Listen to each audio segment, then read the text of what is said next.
the most hated object in the office space. The printer costs about $200. It works only when it wants to work. But in February 2016, this particular printer, seated on the 10th floor of the Bangladesh Central Bank, was the only thing that stood in between a group of elite hackers and $1 billion. Welcome back to another video. Imagine a heist so perfect, the thieves didn't have to be in the same country as the bank they were trying to rob. They didn't have to use masks, they used malwares, they didn't have to use getaway cars, they used global banking infrastructures and the vulnerabilities that came with it. This is the story of the Lazarus heist that was almost considered the greatest robbery of all time until a single grammatical error had the whole operation crumbling down. Yeah, hackers, ethical hackers, do not skip your spelling classes, but at least now you have AI to do the heavy lifting for you. Hey guys, I'm Oluwafemi. I'm a cyber threat historian, ethical hacker, cybersecurity professional, and the founder of Safe and Secure. I make interesting cybersecurity content, good for your soul. So take out time to subscribe to the channel, like the video. Do people still share videos? Share. I would really love that also. And yeah, enjoy the video and always come back. To understand this hack, you need to understand the log. You need to understand how the global banking system works. Think of the global banking system as a massive neighborhood of high security mansions. These banks do not send loads of trucks to each other whenever someone buys a coffee. No, instead they use a secure messaging system called Swift. Think of Swift as a highly encrypted WhatsApp group, a highly encrypted private WhatsApp group only for billionaires. If a message is sent to the WhatsApp group from the Federal Reserve saying send $20 million to this guy, you don't question it because you feel the group is too secure to be hacked. The hackers didn't try to break into the Federal Reserve. They did something completely different. They stole the phone of someone in the group chat and got access to the group chat. So how did they get in? Well, in 2015, a couple of employees received an email with a CV attached. Now, let me create a scenario for you. You know, for example, you're working in a company and then someone reaches out to you trying to get a job at that particular company where you work at, and the person comes to you in a very vulnerable state and asking for your advice and also sending his or her CV for you to go through them and run through them. This was the same psychology the hackers used to exploit the workers in the company as at the time in the bank. So what was done? They attached a CV which had a backdoor to the mail they sent, and then one of the employees clicked it, and that was in. From 2015, the hackers sat in the system for a whole year, learned, did everything, like knew the routine of the bank, and then they were ready to strike in 2016.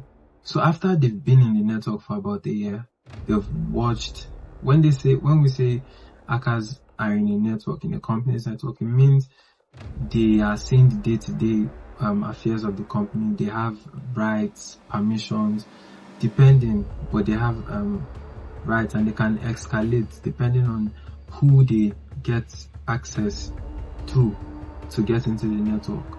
But today we're not here for those technical aspects, we're here for the story. So they had the perfect calendar alignment whereby it was on a Friday in Bangladesh, and then in the New York Federal Reserve they were also closed because it was between Saturday and Sunday, so it was on a weekend basically. So they exploited that time gap and tried to send about $951 million with about 35 separate requests. They wrote a script that did two things. Number one, which is very particular to the incident.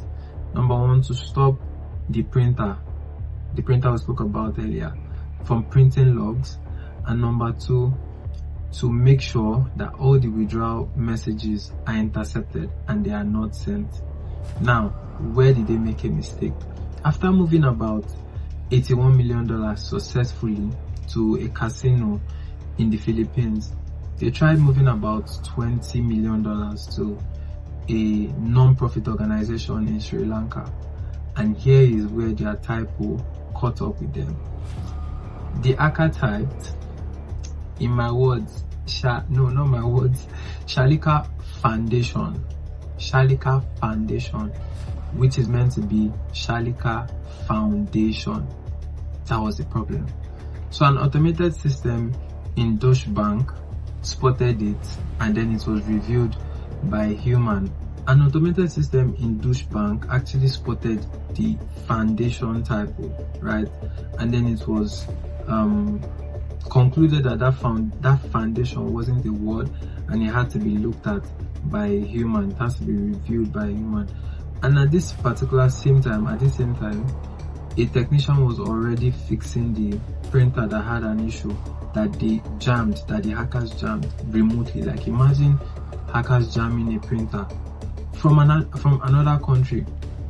That's to show you the amount of privilege they had in the bank's network for them to do something as I feel like it is very hands-on. For you to do it remotely, you would have like the highest level of privilege, or maybe not. So they contacted the feds immediately, and then at the same time the printer was fixed, and it was shown that the typo actually saved about $850 million. $850 million. So what can we learn from this particular incident?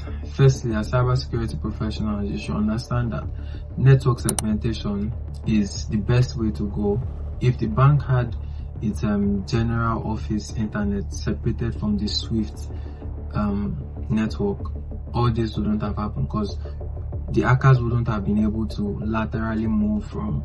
So long as they are not connected, it wouldn't have been possible. Also, phishing is still one of the most effective ways to get into any organization. As an ethical hacker, if you're trying to break into somewhere, perform anything ethically, of course, phishing is the most effective, or the one that would guarantee you highest return, because a lot of professionals, or a lot of people working in professional field, do not have enough training on how to discern phishing.